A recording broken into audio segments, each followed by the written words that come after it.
প্রত্যেকেই বাড়িতে মেন গেটের বাঁদিকে স্বামী গাছ লাগান।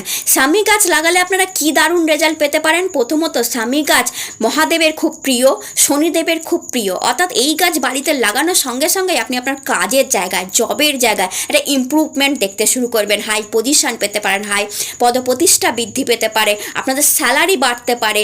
স্বামীপত্র প্রত্যেক সোমবার করে যদি মহাদেবের মাথায় দেওয়া হয় তাহলে মাথার লক্ষ্মী আপনার বাড়িতে একদম স্থির হয়ে বসে পড়বে, আপনার বাড়ি সে কোনোদিনই ছাড়বে না, অর্থাৎ আর্থিক সচ্ছলতা দিনে দিনে বৃদ্ধি পাবে। স্বামী গাছ যদি শনিবার করে মহাদেবের মাথায় স্বামীপত্র চড়ানো যায় সেক্ষেত্রে আপনারা শনির যাবতীয় প্রবলেম থেকে বেরিয়ে যাবেন, অর্থাৎ শনি সংক্রান্ত ঢাইয়া হোক, সাড়ে সাতি হোক, বা শনির কোনো নেগেটিভ দশা অন্তর্দশা, বা শনির খারাপ রেজাল্ট দিচ্ছে সেক্ষেত্রে শনি ভালো রেজাল্ট দিতে বাধ্য হয়ে যায়। এবং স্বামী গাছ অশ্বত্থ গাছের থেকেও ভালো রেজাল্ট দিয়ে থাকে যদি তার নিচে আপনি প্রত্যেক শনিবার করে তিলের তেলের প্রদীপ জ্বালাতে